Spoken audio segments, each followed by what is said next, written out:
العالمين والصلاة والسلام على سيدنا محمد وعلى آله وصحبه أجمعين أما بعد فقد قال الله تعالى في القرآن الكريم أعوذ بالله من الشيطان الرجيم بسم الله الرحمن الرحيم جعل الله الكعبة البيت الحرام قياما للناس والشهر الحرام والهدي والخلائد ذلك لتعلموا أن الله يعلم ما في السماوات وما في الأرض وأن الله بكل شيء عليم صدق الله العظيم. அன்புக்குரிய சகோதரர்களே, அல்லாஹ்வின் நல்லடியார்களே, இன்றைக்கி நாங்கள் துல்ஹிஜ்ஜாவுடைய மாதம் பிறை 2 இருக்கிறோம். குர்பானுடைய நியத்து வச்சிருக்கிறவங்க தன்னுடைய முடிகளை நகங்களை கலையாமல் இருக்கிறது ஒரு சுன்னத்தாக இருக்கிறது. அதே போல் இந்த நாட்களில் நேற்று ஞாபகம் செஞ்ச மாதிரி ஏழுமானவரை நாங்கள் நோன்பு நோற்றுக்கொள்ள வேண்டும், குர்ஆன் திலாவத் செய்யணும், பாவ மன்னிப்பு தேடணும், அதிகமாக தக்பீர் சொல்லணும். இந்த நாட்களில் செய்ய வேண்டிய முக்கியமான அமல்கள். இன்றைக்கி நாங்கள் பார்க்க போகிற பாடம் ஹஜ்ஜோடு சம்பந்தப்பட்டு இருக்கிற ஒரு முக்கியமான ஒரு விஷயம்தான் காபத்துல்லா, அல்லாஹுடைய இல்லம். காபத்துல்லான்றது, கஅபா என்றது அரபு வார்த்தையில் சதுரத்துக்கு சொல்கிறோம். கஅபான்னா சதுரம். இந்த கஅபா என்றதுக்கு, காபத்துல்லா என்றதுக்கு நிறைய பெயர்கள் இருக்குது. அல் பைத்துல் ஹராம் என்று சொல்லுவாங்க, அல் பைத்துல் அதீக் என்று சொல்லுவாங்க, பக்கா என்றும் சொல்லப்படுது, உம்முல் குரா என்றும் சொல்லப்படுது. அதே போல் அல் கிபலா என்றும் அந்த காபத்துல்லா அவர்களுக்கு பெயர் சொல்லப்பட்டிருக்குது. குர்ஆனில் வரக்கூடிய பெயர்களில் மிக முக்கியமானது தான் அல்லாஹு தஆலா சொல்கிறான், வல் யத்தவஃபு பில் பைத்துல் அதீக், அவர்கள் பைத்துல் அதீக்கில் தவாப் செய்யட்டும் என்று அல்லாஹ் தஆலா சொல்கிறான். பைத்துல் அதீக் என்று சொன்னால் திருமிதில் ஒரு ஹதீஸ் பதிவு செய்யப்பட்டு இருக்கிறது. நபிகள் நாயகம் ஸல்லல்லாஹு அலைஹி வஸல்லம் சொன்னாங்க, இன்னமா சும்மிய அல் பைத் அல் அதீக் லிஅன்னஹு லம் யظஹர் அலைஹி ஜப்பாருன். சொன்னாங்க ஸல்லல்லாஹு அலைஹி வஸல்லம் அவங்க, இந்த கஅபத்துல்லாஹ்க்கு பைத்துல் அதீக் என்று ஏன் பெயர் சொல்லப்படுதுண்டா, இந்த கஅபத்துல்லாவை ஆட்சி செய்கிறதுக்கு முஸ்லிம் அல்லாத யாருமே வரமாட்டாங்க. இது அல்லாஹுடைய ஒரு வாய்தா. காபத்துல்லா ஆட்சி செய்கிறது முஸ்லிம்கள் தான். அல்லாஹு தஆலா குர்ஆன்ல சொல்றான், இன்ன அவ்வல பைத்தின் wudi'a லின்னாஸி லல்லதி பிபக்கா, மக்களுக்காக இந்த பூமியில வைக்கப்பட்ட முதலாவது மஸ்ஜித் காபத்துல்லா, அல்லாஹ்வுடைய இல்லம் காபத்துல்லா தான். நபி ஸல்லல்லாஹு அலைஹி வஸல்லம் அவங்கள்ட்ட கேட்டாங்க சஹாபாக்கள், யா ரசூலல்லாஹ், இந்த பூமியில முதலாவது வைக்கப்பட்ட மஸ்ஜித் எது? சொன்னாங்க மஸ்ஜிதுல் ஹராம், மஸ்ஜிதுல் ஹராம் காபத்துல்லான்னு சொன்னாங்க. ரெண்டாவது சொன்னாங்க மஸ்ஜிதுல் அக்ஸா என்று சொன்னாங்க. சொல்லிட்டு சொன்னாங்க, இந்த 2 மஸ்ஜிதுக்கும் இடைப்பட்ட காலம் 40 வருஷம். அதாவது காபத்துல்லாவை கட்டி 40 வருஷத்துக்கு பிறகுதான் மஸ்ஜிதுல் ஹராம் கட்டப்பட்டது என்று நபி ஸல்லல்லாஹு அலைஹி வஸல்லம் சொன்னாங்க. இந்த மஸ்ஜிதுல் ஹராம்ல ஒரு தொழுகிறது ஏனைய மஸ்ஜிதில் 1,00,000 தொழுகிறதை விட நன்மை கூடி. நாங்கள் இந்த பள்ளியில் 1,00,000 தொழுகிறோம்னு வைங்களேன், அது ஒரு தொழுகல் என்ன செய்யணும், இது செய்ய. அது இன்னொரு மாதிரி விளங்கி கொள்ளையிலும், காபத்துல்லால் ஒரு தொழுதால் 1,00,000 தொழுத நன்மை கிடைக்கும். துரதிருஷ்டவசம் சில உம்ராக்கு போகிறவங்க என்ன செய்கிறாங்கன்னா, தவாப் செஞ்சுட்டு டயர்டில் என்ன செய்வாங்க, ரூம்லேயே தொழுது கொள்வாங்க. கிடைக்கிற 10 நாளில் 7 நாள் 8 நாள் மஸ்ஜிதுல் ஹராமில் இருப்பாங்க. மஸ்ஜிது நபவிலே தொழுதாலும் அந்த நன்மை தான், காபத்துல்லால தொழுதாலும் அந்த நன்மை தான். ஆனால் என்ன செய்வாங்க, டயர்டுன்னு சொல்லி பள்ளிக்கு போகாமல் இருப்பாங்க. இப்போ காபத்துல்லால தொழுகிறது ஒரு தொழுகிறது 1,00,000 தொழுகிறது நன்மை கிடைக்கும். நபி ஸல்லல்லாஹு அலைஹி வஸல்லம் சொன்னாங்க, வஸலாத்துன் ஃபி மஸ்ஜிதில் ஹராம் அஃதல் மின் 100,000 ஸலாத்தின் ஃபி மா சிவா. யார் ஒருவர் மஸ்ஜிதுல் ஹராம்ல ஒரு தொழுகையை தொழுகிறாங்களோ ஏனைய மஸ்ஜிதில் 1,00,000 தொழுகை தொழுகிறதை விட மேலானது, சிறப்பானதுண்டா. எவ்வளோ பெரிய பாக்கியம். இன்ஷா அல்லாஹ் நியத்து வைங்க. வாழ்க்கையில் ஒரு தடவை சரி அந்த காபத்துல்லாஹ் என்ன செய்யணும், வைத்து வரும். ஹஜ்ஜுக்கு போகிறதுக்கு தான் என்ன தேவை, பணம் தேவை. உம்ராக்கு போகிறதுக்கு பணம் தேவையில்லை. நியத்தை வைங்க, கொஞ்சம் கொஞ்சமாக சேரு. ஏலும் போகலாம் இல்லை, ஏலும் நியத்து வச்சா அல்லாஹ் அனுப்பி வைப்பான் இன்ஷா அல்லாஹ். நிறைய வசதியானவங்க உம்ரா மட்டும் முடிக்கிறாங்க, ஹஜ்ஜை முடிக்கிறாங்க இல்லை, பிள்ளையா விளங்குறாங்க. வசதியானவங்களுக்கு ஹஜ்ஜு தான் கடமை, ஹஜ்ஜு செய்யணும் அவங்க கட்டாயம். உம்ராண்டு பெய்த்துக்கு ஹஜ்ஜுக்கு போகிறது வேற விஷயம். ஆனால் உம்ரா மட்டும் பெய்த்துட்டு என்ன செய்யலாது, ஹஜ்ஜை செய்யாமல் ஈக்கலாது. வசதி வாய்ப்பு சந்தர்ப்பம் உடல்ல பலம் ஈக்கிற டைம்ல செஞ்சுக்கோங்க. ஹைர் இன்ஷா அல்லாஹ் நியத்து வைங்க. அல்லாஹ் தஆலா எல்லாருக்கும் அந்த பாக்கியத்தை நசீபாக்கணும். ஒரு தடவையாவது வாழ்க்கையில் அந்த காபத்துல்லா பார்த்துட்டு மௌத்தாகிடும். எத்தனை தடவை போனாலும் அதுக்கு ஆசை தான் வரும். கேட்டு பாருங்க, காபத்துல்லாவுக்கு போய்த்து வெறுத்தட்டு யார் சார் சொல்றாங்களா? யாரும் சொல்ல மாட்டாங்க. அல்லாஹ் அப்படி ஒரு ஈர்ப்பை வச்சிருக்கிறான். இந்த காபத்துல்லாவை முதலாவது கட்டியது யார் சொல்லப்படுது? முதலாவது மலக்குமார்கள் கட்டினாங்க. இந்த உலகம் படைக்கப்பட்ட நாளில் மலக்குமார்கள் வந்து கட்டினாங்க. ஹதீஸ்ல அல்லது சில உலமாக்கள் சொல்றாங்க மலக்குமார்கள் கட்டினாங்கன்னு. அதுக்கு பின்னால் அதாவது ஆதம் அலைஹிஸ்ஸலாம் அவங்க கட்டினதாக உலமாக்கள் சொல்றாங்க. மூணாவது அதாவது இப்ராஹிம் அலைஹிஸ்ஸலாம் இஸ்மாயில் அலைஹிஸ்ஸலாம் அவங்க கட்டினாங்க. அது குர்ஆன்ல வரக்கூடிய விஷயம். வயர்ஃபஉ இப்ராஹிமுல் கவாயித மினல் பைத்தி வ இஸ்மாயில். இஸ்மாயில் அலைஹிஸ்ஸலாமும் இப்ராஹிம் அலைஹிஸ்ஸலாம் தான் அந்த காபத்துல்லாவை கட்டினாங்க என்று வருது. அதாவது இந்த உலகம் படைக்கப்பட்ட நாளிலே அல்லாஹ் தஆலா மஸ்ஜிதை உருவாக்கிட்டான். காபத்துல்லா என்ன செஞ்சிட்டான், உருவாக்கிட்டான். அதுக்கு பின்னால் ஆதம் அலைஹிஸ்ஸலாம் அவங்க அதை கொஞ்சம் கட்டினாங்க. நூஹ் அலைஹிஸ்ஸலாம் அவங்களோட காலத்தில் ஏற்பட்ட அந்த வெள்ளப்பெருக்கால அந்த காபத்துல்லா அப்படியே இடிஞ்சு போய் அப்படியே அந்த அடையாளம் இல்லாமல் போயிடுச்சு. அதுக்கு பின்னால இப்ராஹிம் அலைஹிஸ்ஸலாமும் இஸ்மாயில் அலைஹிஸ்ஸலாமும் அதை கட்டினாங்க என்று சில மக்கள் பேசுகிறாங்க. அதுக்கு பின்னால அந்த காபத்துல்லாவை சிலவங்க புனர் நிர்மாணம் செஞ்சாங்க. அமாலிக் என்று சொல்ற ஒரு கூட்டத்தினர்கள் அதை புனர் நிர்மாணம் செஞ்சாங்க. ஜுருகும் என்று சொல்லக்கூடிய ஒரு கூட்டத்தினர்கள் அதை புனர் நிர்மாணம் செய்தாங்க. அதே போல நபி ஸல்லல்லாஹு அலைஹி வஸல்லம் அவர்களுடைய பாட்டனார் குஸை இப்னு கிலாப் என்று சொல்றவரும் இந்த காபத்துல்லாவை புனர் நிர்மாணம் செஞ்சிருக்கிறாங்க. அதே போல நபிகள் நாயகம் ஸல்லல்லாஹு அலைஹி வஸல்லம் அவங்களுக்கு 35 வயசா இருக்கிற நேரம் குறைஷிகள் எல்லாம் ஒன்று சேர்ந்து அந்த காபத்துல்லாவை என்ன செஞ்சாங்க, புனர் நிர்மாணம் செஞ்சாங்க. அதுக்கு பின்னால் அப்துல்லா பின் ஜுபைர் ரலியல்லாஹு அன்ஹு அவங்களோட காலத்துல அந்த காபத்துல்லா புனர் நிர்மாணம் செஞ்சிருக்கிறாங்க.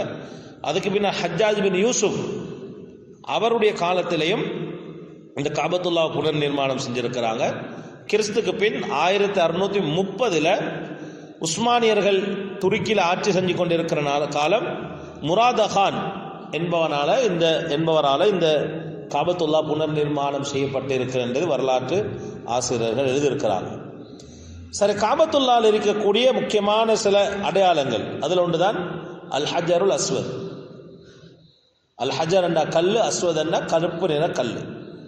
திருமிதில் ஒரு ஹதீஸ் பதிவு செய்யப்பட்டு இருக்கிறது, நஸல அல் ஹஜருல் அஸ்வத் மினல் ஜன்னா. இந்த ஹஜருல் அஸ்வத் என்ற கல் வந்து எங்கிருந்து வந்தனா சொர்க்கத்திலிருந்து இறங்குது. வஹு அஷத்து பயாதம் மினல் லபன், அது பாலை விட வெண்மையாக இருந்துச்சாம். ஃபஸவ்வதத்ஹு ஹதாயா பனி ஆதம். சொன்னாங்க ஸல்லல்லாஹு அலைஹி வஸல்லம் அவங்க, ஆதமுடைய மக்களுடைய தவறின் காரணமாக அந்த கருப்பு கல் என்ன செஞ்சிச்சாம், வெள்ளக்கல் கருப்பு நிறமாக மாறிச்சு என்ற ஹதீஸ் வருது. அதில் ஒரு வரலாறு ஒன்று இருக்கு. ஷியாக்களுடைய அந்த இடிப்பிடியின் காரணமாக அந்த காபத்துல்லா அந்த இப்போ நாங்கள் இப்போ போய் ஹஜருல் அஸ்வத் கல் நாங்கள் பார்க்குறோமே ஃபுல்லாக கருப்பு கல், அது ஃபுல்லாக ஹஜருல் அஸ்வத் கல் அல்ல. அதை நீங்கள் தொட்டு பார்க்குற நேரம் உங்களுக்கு விலகும் ஈச்சப்பல கொட்டை மாதிரி கொஞ்சம் கைக்கு பிடிப்பாடும். அதுதான் என்ன ஹஜருல் அஸ்வத் கல். அதை கொண்டு போய் உடைச்சி தூளாக்கினத்துக்கு பிறகு ஆட்சியாளர்கள் என்ன செஞ்சாங்கன்னா அதை கொண்டு வந்து தான் அந்த கருப்பு கல்லோடு சேர்த்து ஒரு வெள்ளை வட்டைக்கு ஒரு இதொன்று இதாக்கி அதை பொருத்திக்கிறார். அது ஃபுல்லாக ஹஜருல் அஸ்வத் கல் அல்ல, அதில் நீங்கள் தொட்டால் விளங்கும், அதில் கொஞ்சம் அது எங்கட ஈச்சப்பழம் கொட்டையில் பிடிக்கிற மாதிரி சில சில துண்டுகளையும், அதுதான் ஹஜருல் அஸ்வத் கல். திரும்பின இன்னொரு ஹதீஸ் வருது, வல்லாஹி அல்லாஹ் மீது சத்தியமாக, லயபஅஸன்னஹு அல்லாஹு யௌமல் கியாமத்தி, கியாமத்து நாள்ல அல்லாஹ் தஆலா இந்த ஹஜருல் அஸ்வத கல்லையும் என்ன செய்வானா, உயிர்ப்பிப்பானா, எழுப்பாட்டுவானா. லஹு ஐனான், அதுக்கு 2 கண்கள் இருக்குமா. யுபஸிரு பிஹிமா, அந்த 2 கொண்டும் அந்த கல்லு பார்க்குமா. வலிசானுன் யன்திகு பிஹி, அதுக்கு ஒரு நாவு இருக்குமா, அந்த நாவை கொண்டு பேசுமா. என்ன சொல்லும் தெரியுமா, யஷ்ஹது அலா மன் இஸ்தலமஹு பிஹக், அல்லாஹ்வுக்காக வேண்டி யார் அதை தொட்டாங்களோ அவங்களுக்கு சாட்சி சொல்லுங்க, பெருமைக்காக புகழுக்காக. இன்னைக்கு பிழையான ஒரு அபிப்பிராயம் ஒன்றைக்கு எல்லாரும் காபத்துல்லாவுக்கு போனால் ஹஜருல் அஸ்வத கல்ல முத்தமிடுறதுல போட்டி போடுங்க. ஆனால் அதை விட ஒரு பாவம் ஒன்று செஞ்சுட்டு தான் அந்த இடத்துக்கு போகிறேன், என்ன எல்லாத்தையும் இழுத்து போட்டு அவருக்கு மேலால தாண்டி அப்படி ஒரு வரையறைன்னு எங்களுக்கு காட்டப்பட்டில்லை.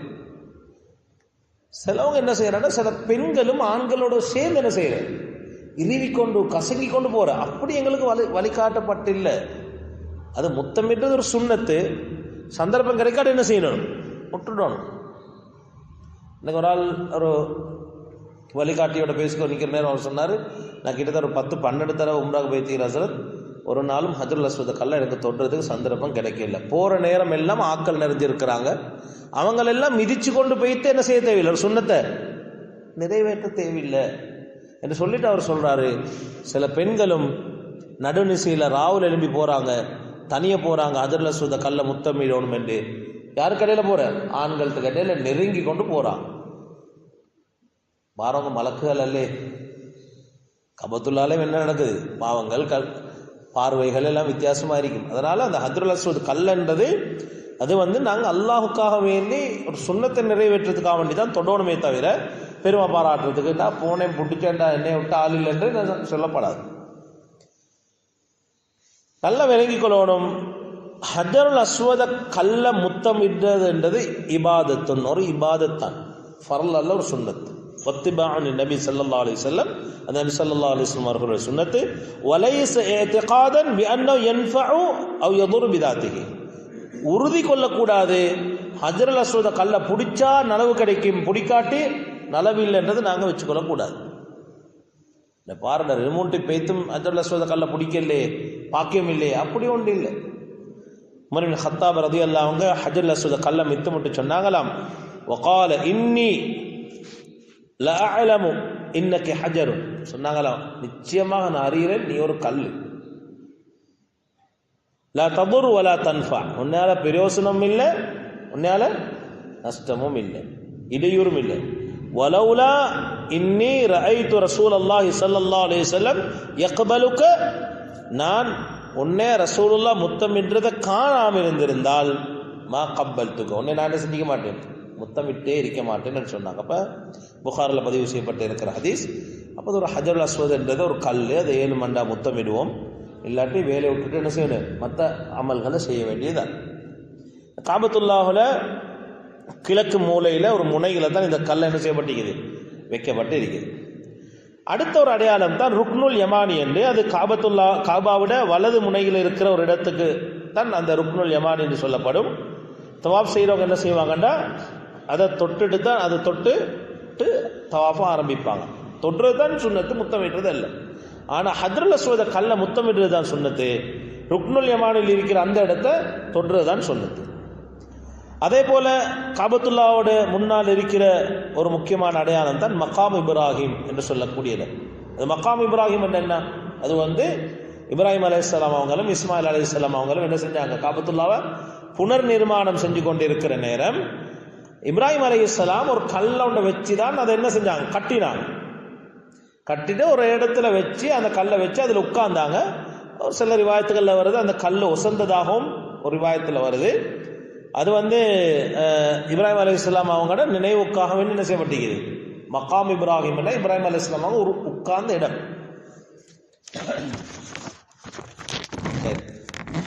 அடுத்ததாக முக்கியமான ஒரு விஷயம்தான் தஜ்ஜால். தஜ்ஜால் உலகத்தில் எல்லா இடங்களுக்கும் போவான், காபத்துல்லாவுக்கும் மஸ்ஜிதுல் நபவிக்கும் என்ன செய்ய மாட்டான், போக மாட்டான். நபி ஸல்லல்லாஹு அலைஹி வஸல்லம் சொன்னாங்க, லா யப்கா பலதுன் இல்லா வதிஹு தஜ்ஜால் இல்லா மக்கா வல் மதீனா ஃபஇன்னஹு லா யதுகுலுஹுமா இல்லா வஅலா குல்லி நக்பின் மின் அக்பாபிஹா.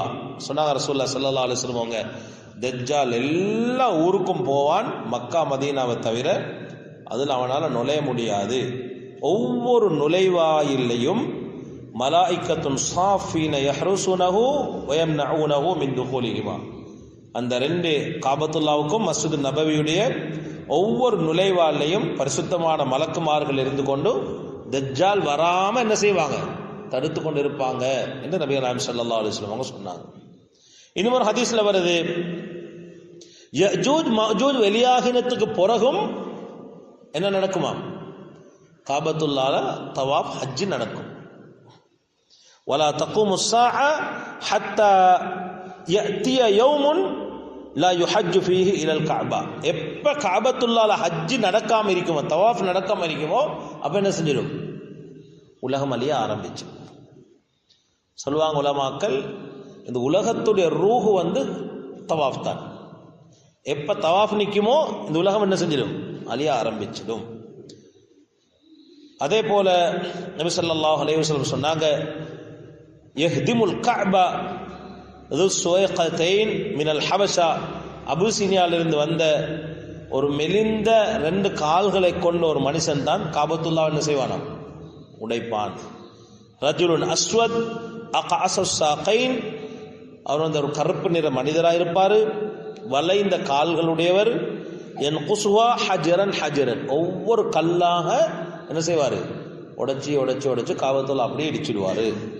நபிகள் நாயகம் ஸல்லல்லாஹு அலைஹி வஸல்லம் அவங்க சொன்னாங்க. இப்படி காபத்துல்லா பற்றி நிறைய சப்ஜெக்டுகள் வார நேரங்களை கவனத்தில் கொண்டு சில முக்கியமான விஷயங்கள் ஞாபகப்படுத்தப்பட்டிருக்குது. இன்ஷா அல்லாஹ் நியத்து